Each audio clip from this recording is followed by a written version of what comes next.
Howdy y'all, I'm Rita Booke, and today I'm going to read you one of my favorite stories. It's called The Town Musicians of Bremen. Let's get started. There once was a man who kept a donkey. Year after year, the poor beast carried heavy sacks to the mill, never flagging or complaining. But then his strength began to run out, and slowly but surely the work became too much for him. So it was that his master started to wonder why he should go on feeding him. But the donkey knew that the future looked bleak. So he ran away and set off towards Bremen, thinking that he could perhaps become a town musician. He had not gone far before he came across a hunting dog lying at the side of the road, yapping away as if he'd just run so far that he was too tired to take another step. "Now, old dog, why are you barking so sadly?" asked the donkey. "Oh dear," said the dog. "You see, because I'm old and getting weaker every day, I can't go hunting any more. My master was going to kill me, so I took to my heels. But how can I earn my living now?" "Do you know what?" said the donkey. "I'm on my way to Bremen, and I'm going to become a town musician there. Why don't you come with me and take up music as well? I'll play the lute, and you can play the drums." The dog agreed, and they set off together. They had not gone much further when they saw a cat sitting by the wayside with a face as long as 3 rainy days. "Well now, what's getting you down, old furry friend?" asked the donkey. "It's difficult to be cheerful when your life is at stake," answered the cat. "You see, I'm not so young as I used to be, and my teeth are getting blunt, so I prefer to sit and purr in front of the fire rather than go out chasing mice. That's why my mistress made up her mind to drown me. So of course I ran away, but who can tell me where I should go now?" "Why not come with us to Bremen? You know all about night music, so you could become a town musician." The cat thought this sounded a good idea and tagged along. A while later, as the 3 refugees were going past a farmyard, they saw a cock sitting on the gate crowing for all he was worth. "What's all this?" said the donkey. "Your crowing is enough to give anyone a headache." "I was announcing that the weather's going to be fine," the cock replied, "because today is the day of our Blessed Lady, when she washed the baby, Jesus' little shirt, and wanted to dry it out. But tomorrow we are having guests for Sunday dinner, and the farmer's wife has no pity. She told the cook to put me in the soup. My head is going to be chopped off this evening, so now I'm crowing at the top of my voice while I can." "What's the sense in that, old feathered friend?" said the donkey.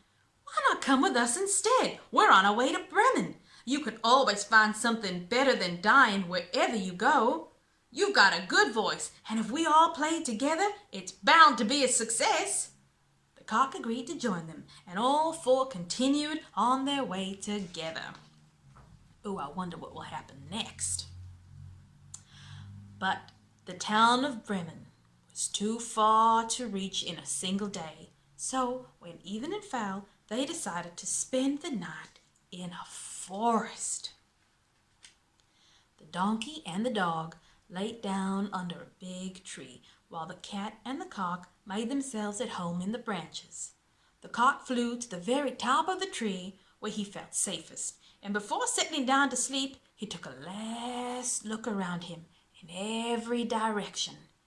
Suddenly, he thought he could see a glimmer of light in the distance, so he called down to his friends, saying, "I can see a light shining. There must be a house not too far away." The donkey answered, "Then let's see if we can find it. After all, it's not very comfortable here." And the dog added that he could also do with a couple of bones with a bit of meat on them. So together they set off in the direction of the light, and soon it became brighter and grew even larger until they found themselves standing before a robber's house with the lights burning brightly. The donkey, being the tallest of the four, crept up to the window and peered inside. "What can you see, old Grey-Ears?" asked the cock. "I'll tell you what I can see," answered the donkey. "There's a table full of good things to eat and drink, and some robbers sitting around it enjoying themselves." "That's just what we need," said the cock. "Yes, indeed, if only there was some way to get at all that food," agreed the donkey. So the animals all put their heads together, and at last they came up with a way to frighten the robbers out of the house. This is what they did. The donkey put his hooves up on the windowsill. Then the dog jumped on the donkey's back. The cat climbed onto the dog, and last of all, the cock flew up and sat on the cat's head. Once that was done, the donkey gave a signal, and together they set up a deafening chorus. The donkey brayed, the dog barked, the cat meowed, and the cock crowed. Then they burst through the window into the room, sending a shower of glass clattering to the floor. Hearing the awful din, the robbers leapt out of their chairs, thinking that a ghost had come to them, and they fled in terror out into the forest. Now the four friends sat down at the table and started to devour what was left on the tables, as if they might not eat again for a month. When they had eaten their fill, the four musicians put out the light, and each one found himself a corner to sleep in which suited him best. The donkey lay down on some old straw, the dog behind the door, the cat on the hearth near the warm ashes, and the cock perched on a beam under the roof.